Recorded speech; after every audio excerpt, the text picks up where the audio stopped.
Hello classmates, welcome to our first discussion. So please don't forget to log into your attendance before joining me in this discussion. So for today, I'm going to discuss to you the introduction to ecology, biodiversity, ecosystem, climate, and population growth. So let me proceed on the next slide. So before we start or begin the discussion, let me just give you a fact about the biodiversity. So according to the study, it is actually about 1 million plant and animal species face the threat of extinction. Okay, so because of the natural events as well as human activities. And for us to understand how to deal or how to respond in this particular problem, then first we need to understand what is all about the ecology, what is all about the things around us. So one way is to learn this first chapter of our course or subject. So let me proceed now on the next slide.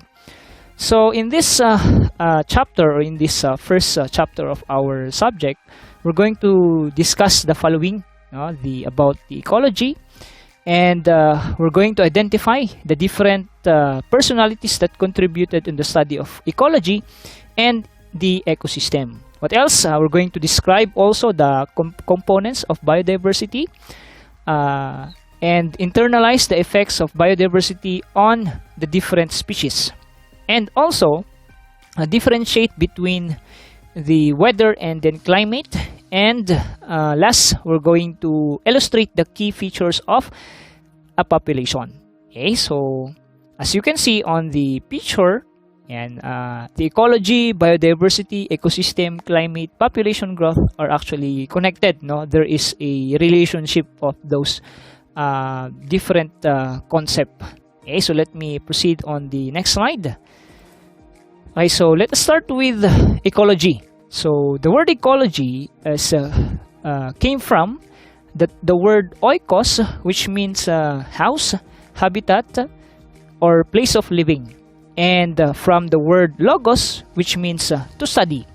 And for us to have a simple definition with ecology based on that two origin words, we can say that ecology is the study of interrelationship of different organisms with each other and with their environment. So what is our keyword for us to remember what is ecology? Just remember the word interrelationship. Okay, so organisms are connected, they are related, interrelationship. Okay, and also with the environment. Okay, and when I talk about ecology, there are 4 objectives that we need to take note. So first, to understand the environment. Okay, so understanding the environment is actually very important, especially for us humans, because we have the ability to change, to modify, or to do something within our environment. Okay, and through the use of our technology, and as well as because of the increase of population, or let's say overexploitation, we are using too much of the resources, or specifically the natural resources, and this will result also to what we call greediness, and even putting a strain or distraction within our environment, and that is why the second objective will tell us that ecology, or when you talk about ecology, it is actually more than its definition. Okay, so since we have already that problem when you talk about overexploitation and even the use of technology, let's try to look at also other factors that affecting now ecology, okay, or the study of the interrelationship of those organisms as well as the environment. Okay, so we need to look at the social concept, the political concept, the economical concept, and the technological dimensions that is affecting now the environment, the organisms, as well as their relationship to one another. And when we talk about this ecology, like for example, when we talk about the advancement of technologies that we are using nowadays, Yes, it is true that we are producing a lot of things that is coming from the raw materials, or let's say coming from the natural sources. But then sometimes we are not aware, no, that we are putting a strain, or we are putting a problem within our environment. Okay? And aside from the second objective, that is ecology is more than its definition, it is also said that studying ecology will also study what we call the evolution, no? The evolution of the organisms, and as well as the evolution of how is the interaction between organisms, and even the interaction within our environment. Now, due to the fact that we have already a lot of things that is changing within our environment. And so, especially when you talk about home and habitat, now due to the activity, the human activities, due to the evolution of a new trend of innovations or technologies.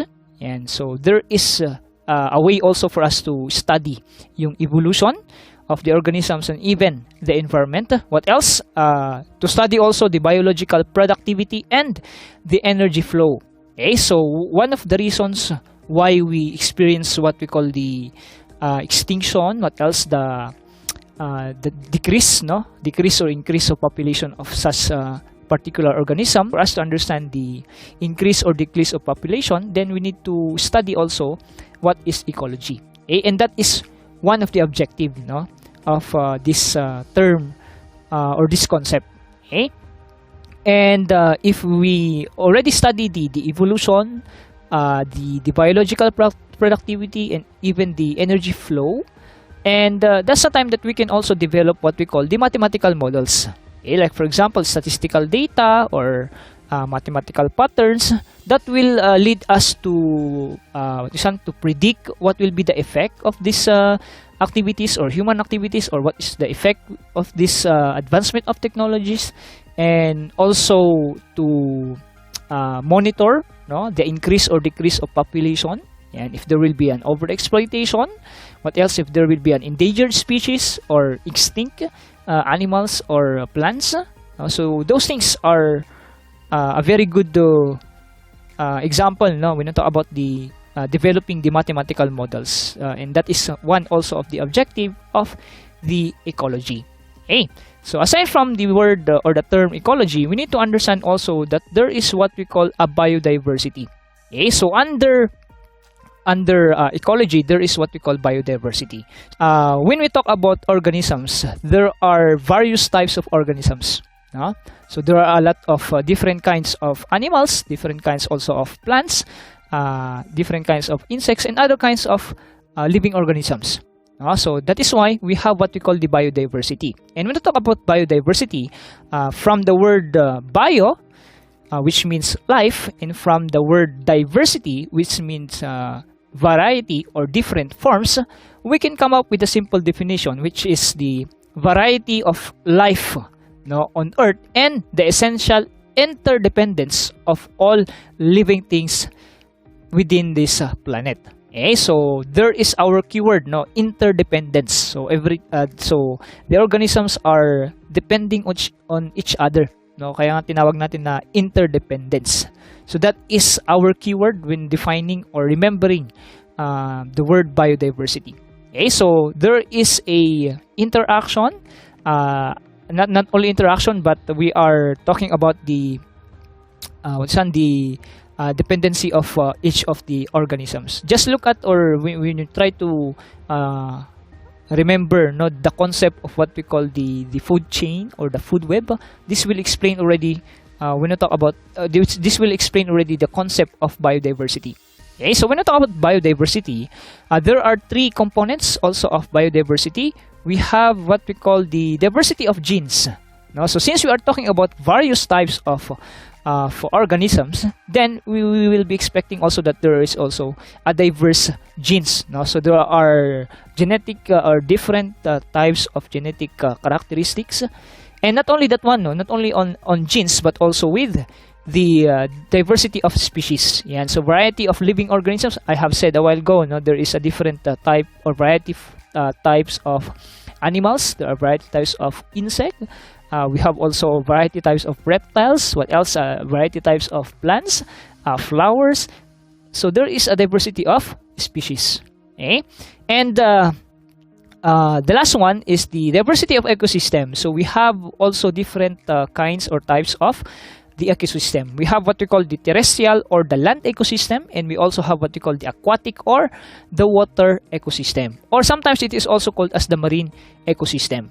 Okay, so those are the three different components of the biodiversity. Okay, and aside from biodiversity, we're going to learn also what is all about the ecosystem. Okay, so ecosystem, I have said, there is what we call types of ecosystem. We have the terrestrial and we have also the aquatic. So ecosystem is defined to be the community of living organisms and their physical environment. So your keyword there is community, community of living organisms, and connecting also with the physical environment. So when you talk about ecosystem, we have two factors, or major two factors that is affecting this community of the living organisms. We have what we call the biotic factors, and when you talk about biotic, from the word bio means life, this is only simply talking about the living things. Okay, so we have the plants, the animals, the microorganisms, or the macro, and also the bacteria, the viruses. Those are actually the biotic factors that is affecting our ecosystem. So whatever the activity of those living things, definitely it will affect our ecosystem, either that is a land ecosystem or a water ecosystem. And same as true with abiotic factors. So if biotic is living things, for abiotic, these are the non-living things. What are some examples? Example, we have there the what you call this one, the water, the air, the oxygen, the soil, the rock. Those are actually the non-living things factors that is affecting our ecosystem, which is actually true. Like for example, if the water will let's say in a particular or a certain forest or mountain, if there will be no water, then definitely there will be a distraction within our ecosystem. So if the ecosystem will be distracted, or there will be a strain or problem in the ecosystem, then the living organisms will not survive in that particular ecosystem. Okay, so abiotic factors is also affecting the ecosystem. So not only the ecosystem itself, but as well as those organisms that is living in that particular ecosystem. Okay, so biotic and then abiotic factors. And we're going to discuss more about ecosystem as we go on to the next chapters. Okay? Right, so aside from ecosystem, since we are talking about abiotic factors a while back, I have mentioned about the water, not only water, another example of abiotic, we have the temperature, the sunlight, the oxygen, etc. So we need to understand also that in a ecosystem, in a particular ecosystem, as well as in a when you talk about biodiversity, or let's say when you talk about ecosystems, we need to understand that there are also other factors. Aside from abiotic factors, we have what we call the conditions in the atmosphere. And these are the conditions in the atmosphere. We have what we call the weather, and we have also what we call the climate. So let's start with weather. Weather is a condition in the atmosphere that occurs in a short period of time, or that occurs in a given place in a given time. Okay, so like for example, we have there the sunny, and that is an example of weather. What else? Cloudy. What else? Snowing. There is a windy. Those are examples of weather, because it can change every hour, or maybe in a day or in a week. But not more than 2 weeks or not more than 3 weeks. That is not already a weather, but that is already a climate. Okay, so a climate is an average weather or a condition in the atmosphere that occurs in a longer period of time compared to the weather. Okay, so a very good example when you talk about climate, we have the 4 seasons. So this the summer, the rainy season, the fall, the winter. Those are examples, no, of the climate. And when you talk about these conditions in the atmosphere, definitely they have a effect, no, on the environment and as well as on the ecosystem and also to the living organisms, or what we call this one, the different kinds of ecosystem. And we're going to discuss more about the climate, no? So what is all about climate change? What do we mean by global warming? What do we mean by greenhouse effect? Those will be discussed on the next chapters, no? So this is only an introduction, so at least we understand, or we review again, no, what is the difference between weather and then climate. Okay. So aside from the condition of the atmosphere, we need to understand also that when we discuss, no, the ecology, or when you talk about ecology, or when you talk about our Earth, or the planet Earth itself, and we talk about ecosystem, we talk about environment, we talk about ecology, we need to consider also the term population. And since we know that when you talk about population, there is actually a very big impact or effect, no, within our environment, and especially when we talk about the population of the humans. And because the higher the population of humans, it means that there is a higher demand of the natural resource, or a higher demand on the different sources, like for example food source, a water source, and a lot of things that is coming from our natural resources or coming from our environment, no? And we know that according to study, 80%, or at most 80% is because of human activities. There is we are putting a strain or environmental problems. Okay, so when we talk about population, this is defined to be the total numbers, or all individuals, no, all individuals in an area. Okay, and when you talk about population, there are three key features of population. First, we have what we call the size. When you talk about the feature size, we are only talking about the numbers of individuals in an area. So this is determined by the growth rate or the birth rate, and which is how many individuals are born versus how many individuals that is dying. Okay, either per minute, per hour, per day, in a year, etc. Okay, so if you try to connect now when you talk about the population during this modern time, especially that we are facing the pandemic, we know that there is a big impact of the pandemic of this particular number of individuals, or the population of humans during this time. Not only humans, but also in the population of the other organisms, the animals, the plants. There is also an effect of this crisis that we are facing nowadays. Okay, so aside from the size, we also have what we call the density. And so density, it talks about the measurement of population per unit area or per unit volume. And when you talk about population, there is what we call a population density. So this is the average number of individuals per unit of space. That is why if you heard about the term exceeded the density of a particular city or a particular place, like let's say for example, I will give example, let's say Baguio City. Now Baguio City exceeded already in this population density, meaning it reached already beyond the limit of the population that can hold by the city.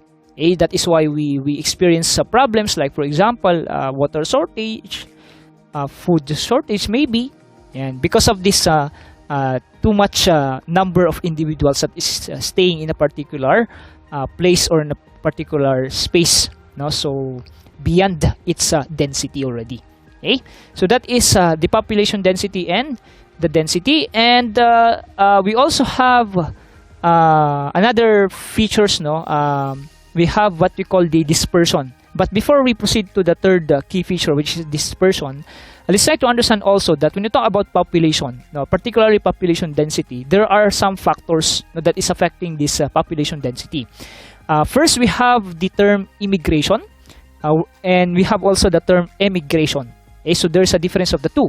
So when you talk about immigration, individuals are moving in, or entering that particular space or particular place. So meaning there is an increase of population, or it will affect now the increase of the population. Okay. or also the emigration, wherein individuals, or let's say a person, or let's say an organism, will going to move out in that particular community or in that particular place or in that particular space, then there is already a effect not within that population density. So it will decrease, no, because a lot of organisms or individuals in that particular place are moving out. And so that is how we define, no, the different terms. So please don't be confused, no, with the term immigration or emigration. And so there is a difference, no, of the two. And aside from the immigration and emigration, we have also, again, no, we need to go back again on the term abiotic factors and biotic factors. So I have said before that when we talk about biotic factors, those are the living things, no? So we have the plants, animals, microorganisms, viruses, bacteria, etc. that will affect also yung ating population density. Okay, so it will affect the increase or decrease of the population. Let's say, for example, what if there are some plants that is dying, or let's say animals, most of the animals are extinct already, then what will happen? No? What if there will be a member of that particular animal or that particular population that is sick? Yan. Let's say, for example, for human population, and we know that because of pandemic, there are a lot of individuals are dying, then it really decreases the population. Okay, so that is a very good example when you talk about that biotic factor. Same as true with abiotic. No? Let's say, for example, temperature. Yan. If you're wondering why there are some animals, no, that is dying in a in a particular place, wherein you definitely find them in that particular place, no? Like, say, for example, let's say a polar bear that is living in the Arctic, and suddenly this polar bear dies because of the increase of temperature, and instead of cold temperature in that Arctic, it will turn out to become hotter, no, or there will be an increase of temperature. Then the adaptation, no, of that organism will be distracted. Then definitely there will be a let's say it will die. Then it will also affect now the number of individuals in that particular place. Okay, so there is already a decrease of the population of the polar bears. Okay, so that is how we look into the abiotic factor. No? So aside from this density or population density, we have also the third key feature of the population. We have what we call the dispersion, or this is basically the distribution, no, of individuals in a particular community or in a particular place. So we have also different kinds of three different kinds of distribution. Yeah. So either a population is being distributed in a clump way, or maybe in a random way, or maybe in a uniform way. So for example, when we talk about clump, yan, kumpul, no, in our Filipino terms. So clump, for example, we have the bees. That's a very good example. No? They are actually staying together. They are clump. What else? Particular type of fishes. Let's say tuna fishes. I think that is also one good example, no, when you talk about clump distribution of population. And we have also what we call the random, random distribution of population. So look at the a very good example when you try to look at the forests. There are certain types of trees that is growing in that particular forest, and then there are also certain types of plants that is staying in that particular forest, no? So random distribution, because we cannot say that in this particular part of the forest there are 5 pine trees. In this particular areas there are also three types of bamboo tree, or in this particular part of the forest there are 3 types of rose, those things, no? So there are random distribution of the population. Okay. And take note when you talk about forests, no, most of the time it is actually diverse, no. There are diverse types of plants and then trees. That's why it is a very good example when you talk about random distribution of population. And we also have what we call the uniform distribution of population. A very good example is or are sorry are the penguins. Yan. So if you try to look at the penguins, they are uniformly distributed, no, in a particular part, or let's say in a particular space or in that particular place. Yan. So if you try to look at the penguins, they are staying, no, in a particular group, or uniform distributed yung kanilang population. For humans also, sometimes we have this kind of case, no, yung uniform distribution. Let's say for example in a subdivision, no, subdivision. So or yes, subdivision is one of the good example when you talk about this uniform distribution of population. Yan. So subdivision, no, let's say for example, or for instance, no, this is only an example. Let's say in house A, there are 5 members of the family. In house B, there are also 5 members. House C, there are also 5 members. So there is a uniform distribution of population. Okay? So penguins, or maybe for humans, no, kapag subdivision na yung pinag-uusapan natin. Alright, so that is only an example, no, of those ways of distribution of the population. Okay, so again, there are 3 different key features of population. We have the size, the density, and the dispersion. Okay, and when we talk about density, specifically population density, there are factors, no, that affecting this population density. So it affects the increase or decrease of population, either the immigration, or because of emigration, or because of abiotic factors or biotic factors. Okay, and when we talk about dispersion, there are 3 different types of dispersion or distribution. We have clump, random, and then uniform. Okay, so again, no, as we go on to our next chapters, we're going to look at those different terms in a deeper context, no. So like for example, for population, we're going to look at other factors also that will affect our population. No? For biodiversity, let us try to look at the relationship of the organisms. No? We're going to discuss also the different competitions, and that is still related, no, doon sa biodiversity, and other things that will be discussed, no, in the next chapters. Alright, so that is only our introduction. So before we end, let me just highlight this quotation, no, by Wendell Berry. So according to him, the earth is all we have in common. So the statement itself will going to reflect or a challenge, no, for everybody to since we are staying in a particular, in a common home or a common earth, no, we can actually do something else. And instead of giving strain or giving problems on our planet Earth. Okay, so the Earth is all we have in common.